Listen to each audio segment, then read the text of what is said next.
by Epicurides. Prologue.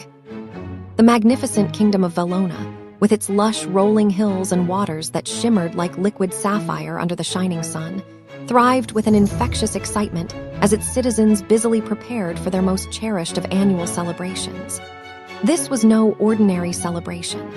It was unlike Valentine's Day, Thanksgiving, or even Christmas, an event of such grandeur and significance that it transcended mere festivity.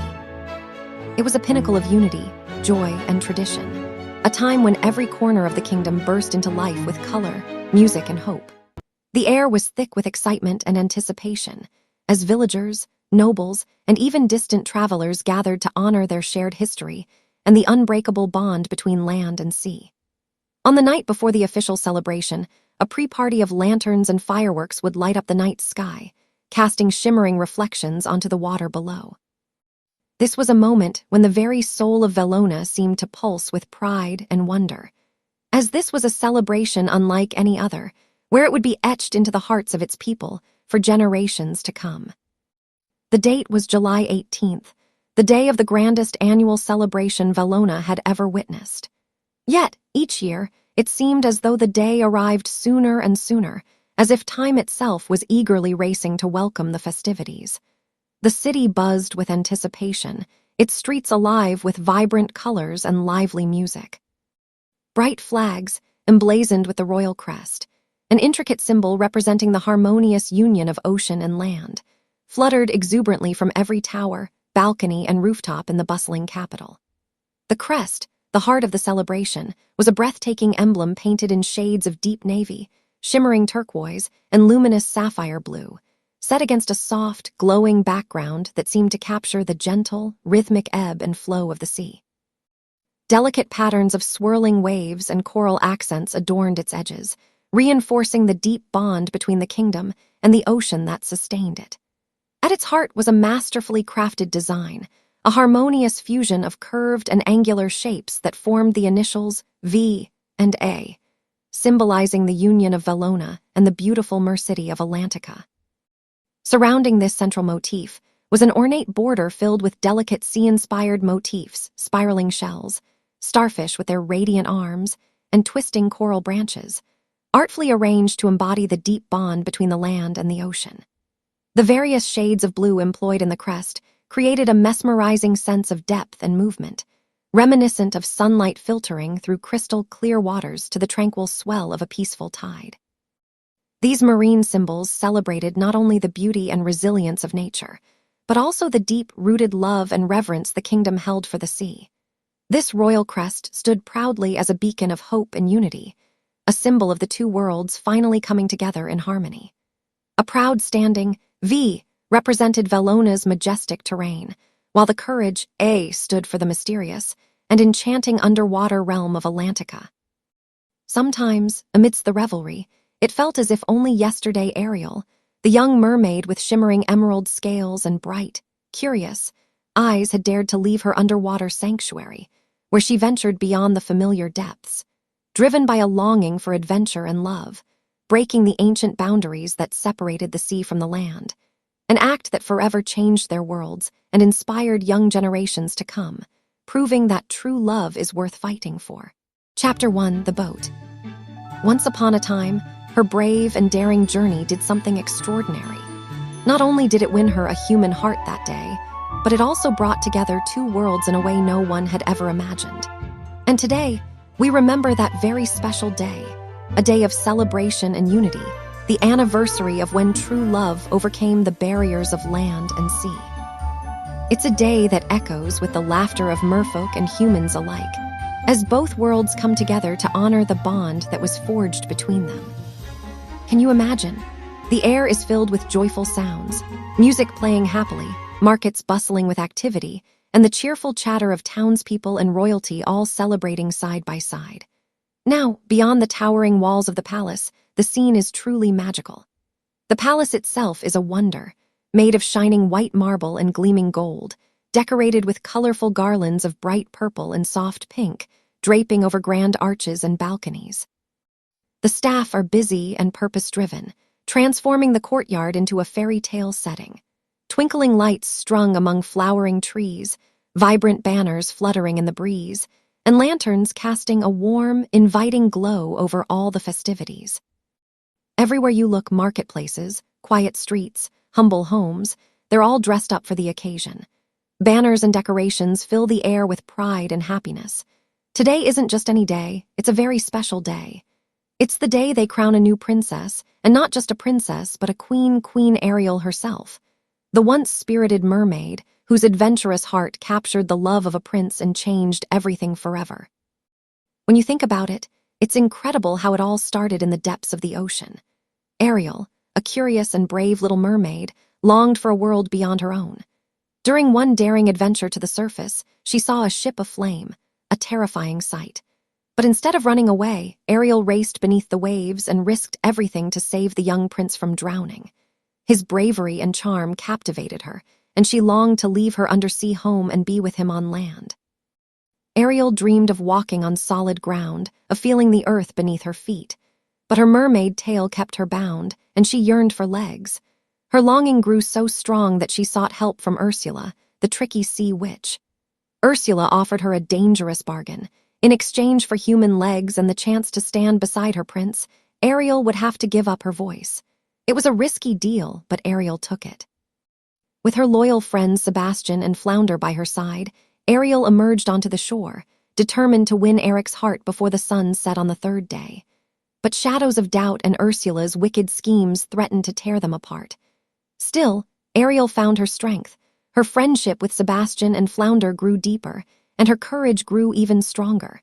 Together, they faced Ursula's treacherous tricks, fighting for love and hope. And in that fierce battle, the young couple proved, both to their kingdom and to themselves, that love truly has no limits. Ariel was no longer just a princess of the sea. She was a princess of both land and sea. And finally, at long last, the kingdoms of Vellona and Atlantica came together in a joyful celebration. They celebrated not only the love between Ariel and Eric, but also the union of their worlds. And that day was made even more glorious with the arrival of a new princess, Princess Melody, the beautiful daughter of Ariel and Eric, symbolizing hope, unity, and all the endless possibilities that come from love, bravery, and sacrifice. And with that, they lived happily ever after, said the cheerful. The coral halls of Atlantica buzzed with activity as busy merfolk hurried to deck the kingdom in a riot of vibrant banners and shimmering seashells of every different color you could imagine. Every detail just had to be perfect. Streams of seaweed and glowing pearl lamps swayed gently with the current, casting soft purple light against the surfaces of which it lit up. Merchildren giggled loudly as they swam past, clutching each colorful streamer in each hand, their laughter echoing softly in the water's embrace. Although the water was warm, it was also thick with excitement, as together they mingled with the salty scent of the sea breeze, as the sweet aroma of freshly baked seaweed cakes wafted into the air from the palace's kitchen. Amidst the bustling, busy preparations moved Queen Athena. She was always the most regal of her 6 other sisters, with long, flowing reddish-brown hair that shimmered like polished coral, a magical effect no doubt inherited by her mother, the late Queen Athena. Her fair skin glowed softly under the gentle purple light cast by pearl lamps, and her large, expressive eyes usually sparkled with gentle wisdom. But this morning, there was something different about her. Beneath her calm exterior, where understanding should have resided, there was a flicker of concern. And where concern exists, trouble often follows. Paused for a moment, glancing around the bustling preparations that surrounded her. As she took it all in, the coral halls alive with laughter and movement, she knew she should be trying to enjoy herself. This was her family's anniversary, or better, her sister's anniversary. As Ariel had been the reason there was an anniversary at all. Yet, despite the very warming scene before her, a quiet unease settled itself in her chest like some sort of hermit crab ready to burrow into its cave for the night. She couldn't seem to shake the feeling that there was something missing. Her sisters were nowhere to be seen. Obviously, since she was the queen now, she had made it her first decree that they come and celebrate together as they always used to do, even though she knew each of them had tried to protest that they were all simply too busy. Athena simply wouldn't allow a no. Eventually, after many protests, they had all given in and agreed to their eldest sister's demands. However, none had shown their faces yet, and it was getting awfully late to the big party. She slowly let out a sigh, trying to push away the rising tide of worry. But deep down, she sensed that this day's joy might be hiding secrets she wasn't yet ready to confront, secrets that could change everything. Slowly, she let out the breath she had been holding and tried to steady herself in the only way she knew how. Before her father, King Triton allowed her to truly take over the throne. He had left behind a book of helpful tips, advice whispering through the texts, in moments like these. As she read the text, she could almost hear his voice now, reminding her to stay strong, to keep her composure as best she could no matter what. And to remember that leadership was all about patience, about waiting for the right moment. But as much as she clung to those words, a faint whisper of unease persisted. Was she truly ready for what might come, or was her patience about to be tested in ways she had never imagined? The palace's shadows lengthened as the evening deepened, and with each passing moment, the silence grew heavier, an unspoken reminder that the secrets she sensed were waiting just beneath the surface, ready to emerge when she least expected. Suddenly, the faint sound of bubbles and water shifting echoed through the grand hall, soft, cautious, yet purposeful. Atina's heart quickened as her gaze sharpened. Who could it be? Her mind raced with possibilities, each more unsettling than the last. Could it be one of her sisters finally arriving? Would she find the gentle faces of her sisters behind those doors? Or was it someone bearing urgent news that could shatter the fragile peace of her kingdom and give a new name to the day that was supposed to be of celebration? Atina, my eldest. There in the doorway stood King Triton, his regal figure commanding yet softened slightly by age. His long, flowing hair bore streaks of silver, and his wise eyes sparkled with pride as they met hers. When he saw her, she noticed his eyes grow gentle, as if he were taking her into himself, as if no time had passed since they last saw one another. She didn't think much of it at the moment, caught up in the day's worries and her own thoughts. Just that afternoon, she had been choosing what to wear, settling on an elegant, seashell-inspired set of earrings and a matching necklace, a small reminder of her heritage. Now, standing before her father, all those thoughts seemed distant.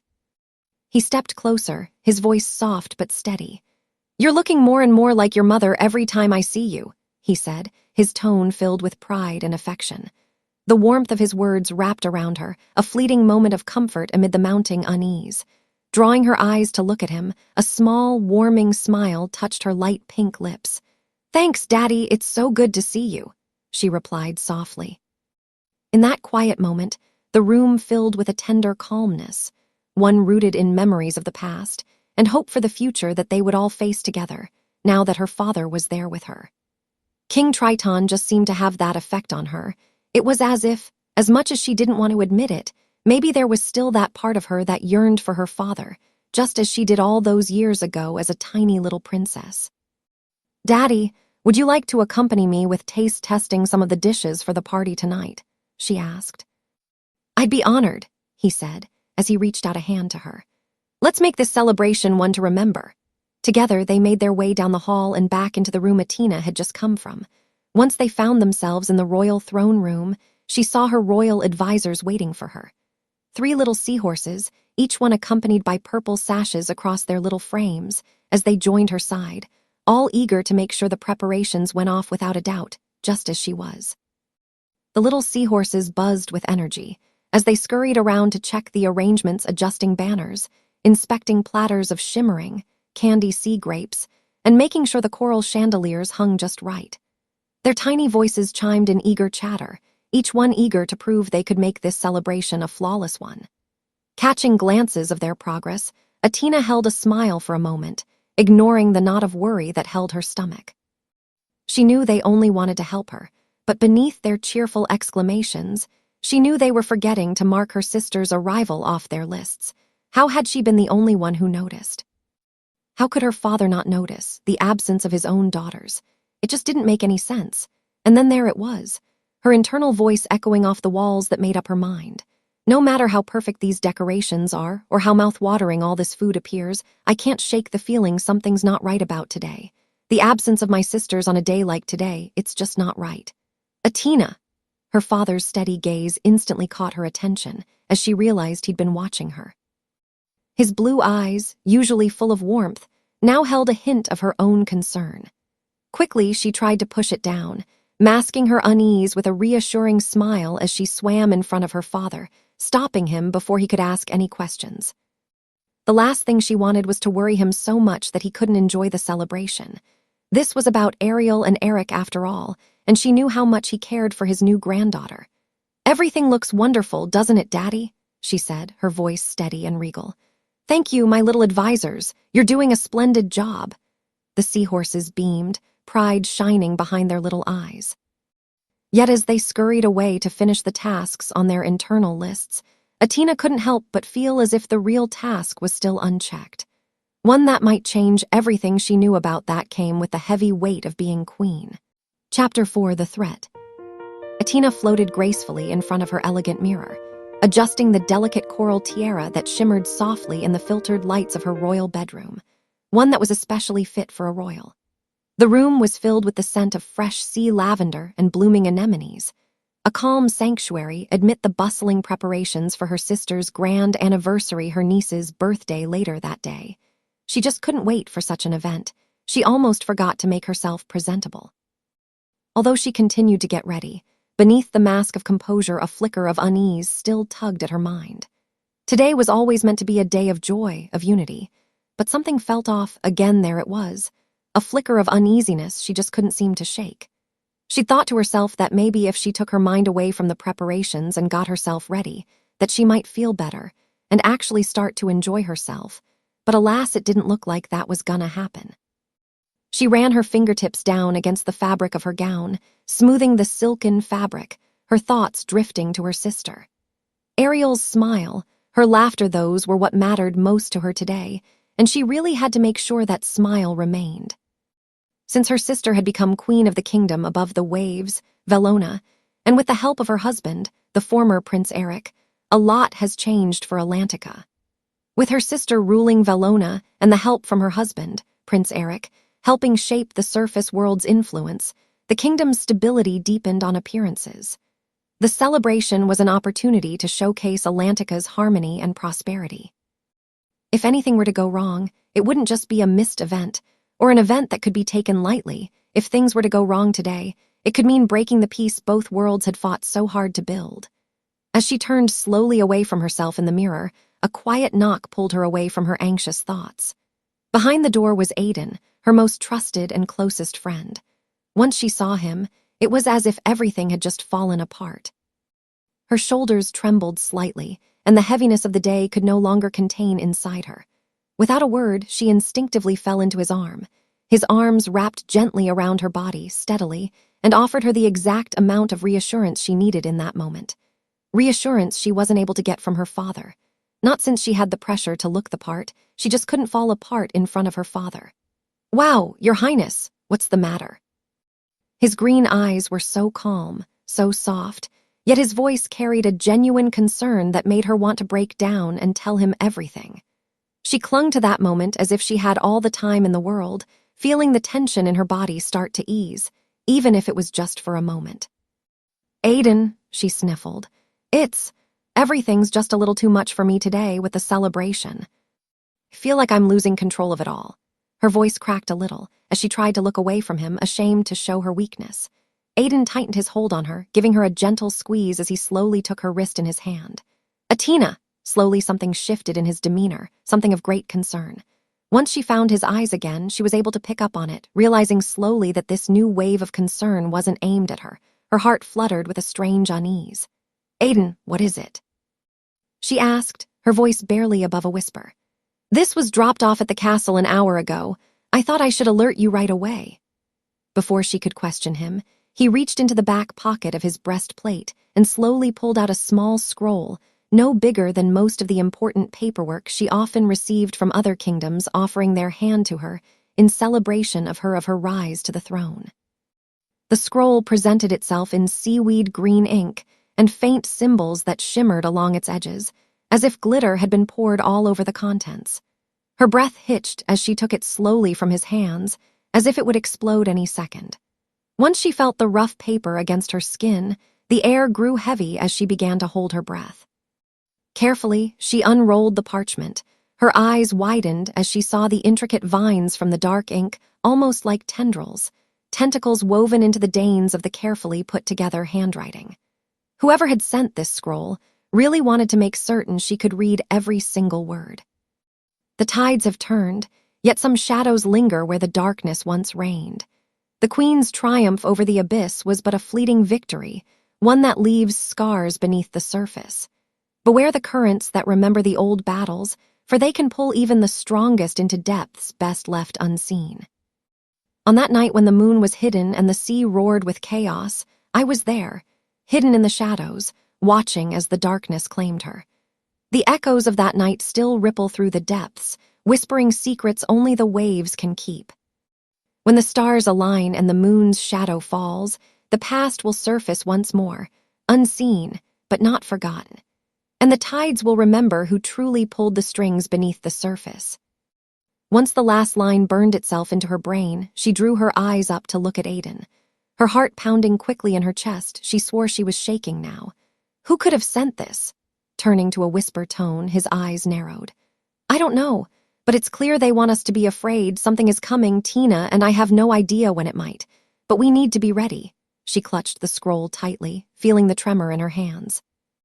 Her mind spun with possibilities, her instincts telling her that whatever this threat was, it was closer than they thought. Aiden's expression hardened, his voice urgent. We need to be ready. I don't think you should go to the event this afternoon. She hesitated at his words, her mind torn between duty and safety. Deep inside, she knew he was right. On other days, she would have seen herself listening to him, no questions asked, but that wasn't the case today. This wasn't one of those days. She couldn't not show up.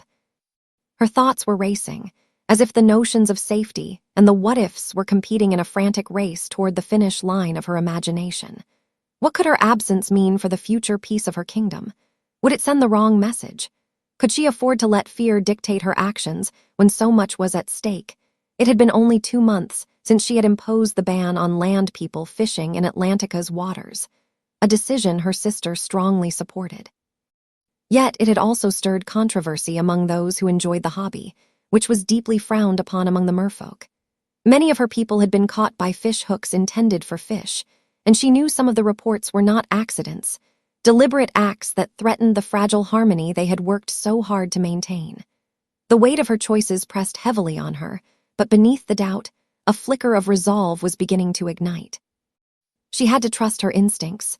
She couldn't let fear control her, not now, not when her kingdom's future depended on her courage.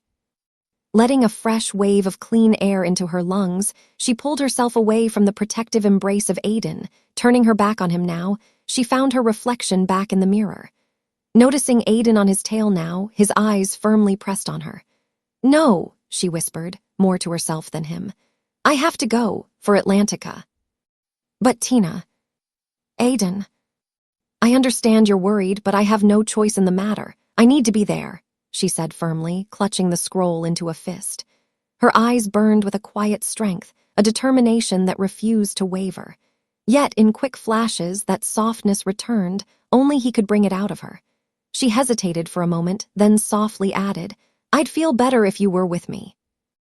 Her voice dropped to a whisper, and her expression took on a shy, almost vulnerable quality, like that of a teenager unsure of herself, but desperately wishing for reassurance. Her cheeks flushed slightly, and she looked away for a moment, as if afraid her plea might reveal too much. But underneath it all, she knew that with him by her side, she might just find the courage she needed to face whatever was to come.